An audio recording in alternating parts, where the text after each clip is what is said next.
It should have been the least stressful part of his day, but it was something that Steve would never quite get over. The kids had been bugging him to take them to the fair all week, but Steve would have rather taken off his skin with a cheese grater. He'd been working all week, his legs were killing him, and that wasn't the biggest issue at play either. The thought of bumping elbows and shoulders with people in a setting like that made him feel squeamy just thinking about it, though Steve would never admit to it. Steve had been plagued with haphophobia since he was young. It had been worse when he was younger. Steve hadn't even wanted his parents to touch him, but the thought of strangers touching him would send him into a near catatonic state. He spent years telling people not to touch him, avoiding hugs and handshakes, and stepping around people if they got too close. This set him apart from his peers and made him a bit of an outsider. After years of work and a lot of therapy, he'd gotten past some of it, but he still really didn't like to be touched by people he didn't know. Seeing his kids upset was hard, but Steve just couldn't bring himself to plunge into that kind of environment. Not until his wife had guilted him about it. "I think you ought to take the kids to the fair, Steve." He'd been half asleep, but snorted awake as he rolled over to look at her.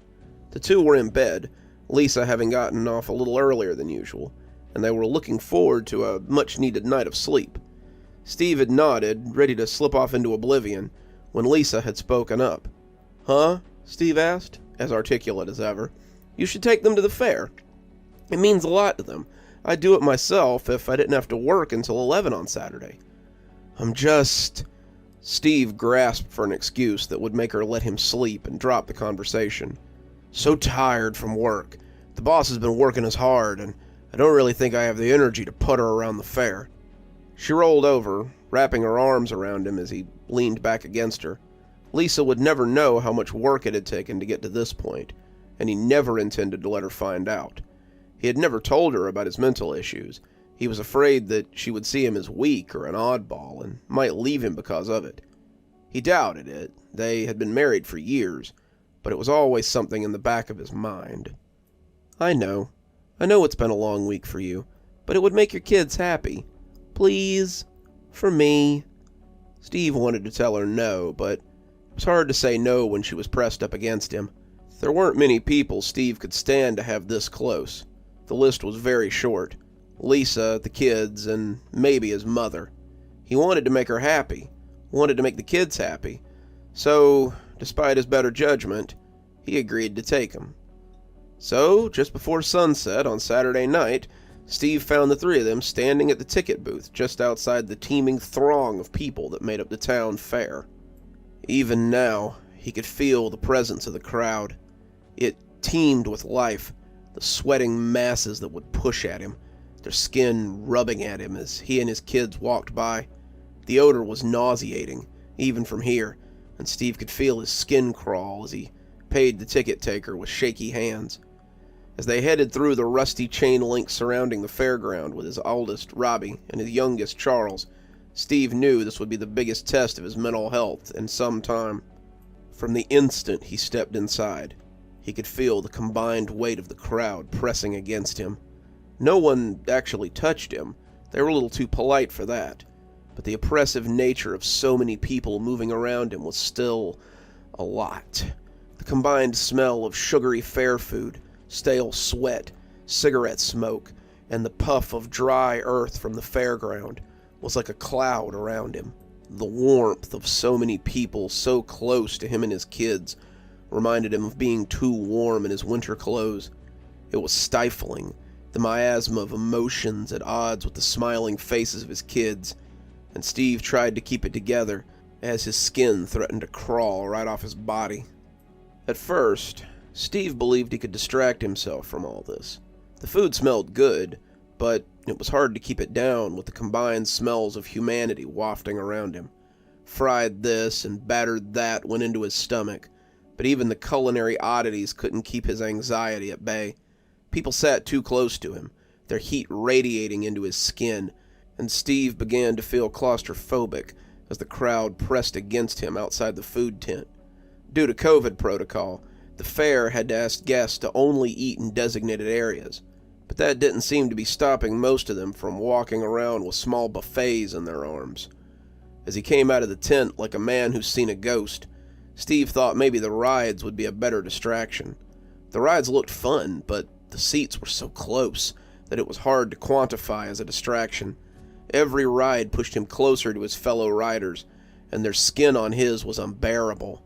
No matter how close he pulled his arms in, no matter how small he made himself, he could still feel the warm, sweaty, disgusting feeling of the other riders beside him as their rubbery flesh pushed against his.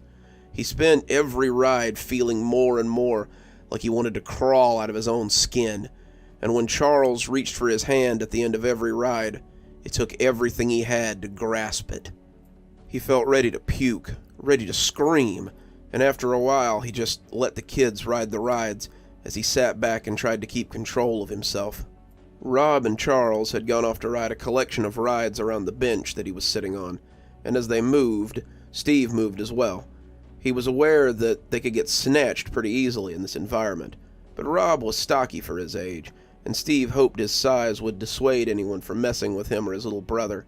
As he sat on the metal bench, almost feeling the heat of every ass that had touched it before, he wanted to pull his knees up to his chest and feel the comfortable bump of his heart against his kneecaps.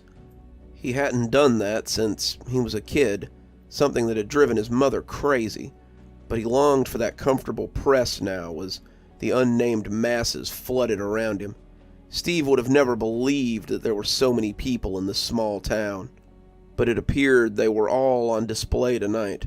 The crowd was thick as they wove up the asphalt path, and Steve felt for his inhaler before realizing it was also something he hadn't used since high school. As the hyperventilation threatened to overtake him, a new player joined the game in the form of a loud groan in his guts. Steve wasn't sure if it had been the deep-fried Oreos or the batter-fried Twinkies, but they had put his stomach in an uproar. He could feel his guts bubbling, the rides clearly doing more harm than good in that respect. He made eye contact with Rob, cutting his eyes to the porta-potty and nodding his head towards it. Rob seemed to struggle with the implications for a moment, eyes darting between his dad and the little plastic shit box, before he finally put the pieces together and gave his dad a thumbs up. Steve was off the bench like a shot, his guts feeling like they were full of eels, and he locked the door as it clattered shut behind him. As he let his jeans hit the floor of the filthy bathroom, Steve felt a wave of calm roll through him. That might sound strange, feeling at ease in a disgusting toilet, but as his backside hit the plastic seat and the sound of the fare buzzed softly outside the rough walls, Steve found that the isolation was what he'd been seeking. Here it was just him and his thoughts, and he breathed a sigh of relief for the first time that night. As he did his business, he felt a sense of ease take the place of the anxiety he had felt for the last few hours. It felt like he might be able to return to the fare now, his burbling guts appeased as he purged the combination of fried foods. He heard his leavings splash below him, but didn't get up immediately. Steve wanted just a few more minutes, a few more seconds of quiet, and he would sometimes wonder if that had been his downfall. The universe, it seems, had found him greedy, and his punishment came a half a second before his eyes opened. He stiffened as he felt it, and could feel every hair on his body standing at attention. Something had touched him. It felt like a finger, just the pad of a single digit, but the feel was unmistakable as it caressed his inner thigh. Steve was frozen, his ease and peace gone as fast as the sour mash that had brought him here. This couldn't be real. Nothing was below him, nothing that could touch him at any rate. His anxiety was playing tricks on him, but if it was very convincing. He could feel it creeping up his thigh, going higher and higher, as it threatened to invade something too intimate for his mind to accept. Steve felt himself surge forward, falling onto the floor as his pants tripped his scrambling legs. In the murky light of the porta-potty, Steve saw something as it descended back into the muck of the tank. It was clearly a hand, the finger extended, and as he tried to press himself through the plastic portal to the noisy outside world, he saw it rise from the muck. It was a man, thin as a rail, who seemed to grow taller as he rose from the cesspool. His arms were cartoonishly long, their length dripping with noxious sludge. As he smiled, Steve saw teeth that looked too big for a normal mouth. The crap fell off him with thick plops, a sound that would haunt his dreams for years to come, and when he leaned down to loom over him, Steve felt sure that he would simply unhinge his jaw and swallow him up. Then he slid back into the repulsive stew like a reverse Jack-in-the-Box, and Steve felt the door open to release him into the barely lighted world. When Steve came scrambling out of the stall, his pants still around his ankles, he was screaming for help. There's something in there! There's something in the tank!" he yelled, people gathering as he tried to get his pants up again. The police may have taken their time, but the fair workers had already quartered off the toilet. People watched the door, not wanting to let anyone get out, and the crowd that surrounded Steve was very supportive. He was sitting on the same bench he had run from, a blanket around him as he tried to ignore the well-meaning strangers who tried to comfort him. He'd told the crowd what had happened, blushing at the details as he relived them, and the police arrived about the same time the pumper truck did. His son sat beside him, comforting him as he sat shaking, and he was glad for the firmness of their hands this time. An officer took his statement as the men with the hose set to work. They were using a small pumper hose, not wanting to accidentally suck up whoever might be in there, and Steve couldn't help but watch the hose jiggle and jounce as they emptied the tank. The officers had just finished taking his statement, telling Steve they would get the guy, when the truck driver came up and spoke in a low voice to the officer. The officer rolled his eyes and nodded, flipping the notebook closed as he started to go. "Wait," Steve stammered, aren't you going to arrest the guy?" "Tank's empty, sir. There's no one in there." But, Steve started, his anxiety rising again. That's impossible. I saw it. I saw it with my own eyes." "Be that as it may, tank's empty, sir. It's a crime to misuse law enforcement, sir. I'd suggest you let me get back to work." As they left, so too left the crowd, many of them now whispering darkly as Steve and his sons were left sitting on the bench. They had left then, the fair mostly over by this point, but it seemed the mistrust came with them. If you didn't want to take us, you should have just said so instead of doing something like that." They'd been driving home when Rob said it, and when Steve looked in the rearview mirror, his son appeared on the verge of rage tears. "I didn't make it up," Steve said, wanting to take offense of his son's tone, but understanding his embarrassment. "I know what I saw." Charles was silent, his embarrassment harder for his 6-year-old mind to put into words, but Rob seemed to have a pretty good grasp on his anger. "Yeah, right," he said, looking out the window sullenly.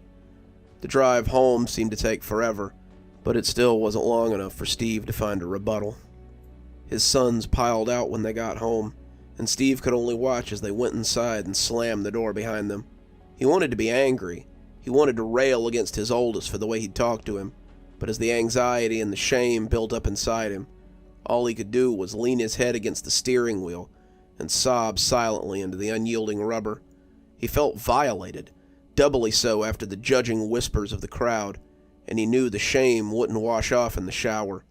The isolation he felt now brought none of the comfort it had earlier, and as Steve tried to make sense of what he felt, he knew it wouldn't make any difference. He just sat in the driveway, crying into his steering wheel, his impotence almost worse than the fear of being touched.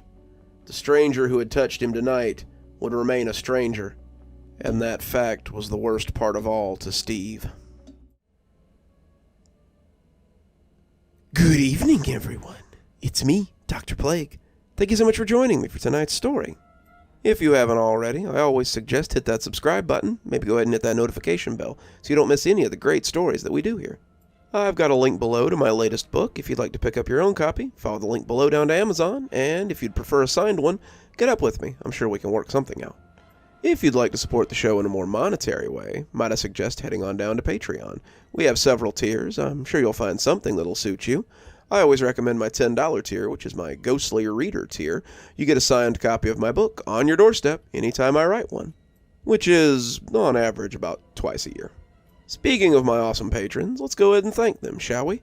Thanks to Janet for being our Spooky Skeleton tier contributor, and thanks to Winter, Xaronan, Emily Coltsfoot, Stephanie Carrington, Marianne Schuler, Jennifer Damron, and Tyler Parker for being our Ghostly Reader tier contributors. Thanks, everyone. We just couldn't do the show without you. And as always, thanks for stopping by. Dr. Plague, signing off. Have a wonderful evening. Good evening, everyone. It's me, Dr. Plague. Thank you so much for joining me for tonight.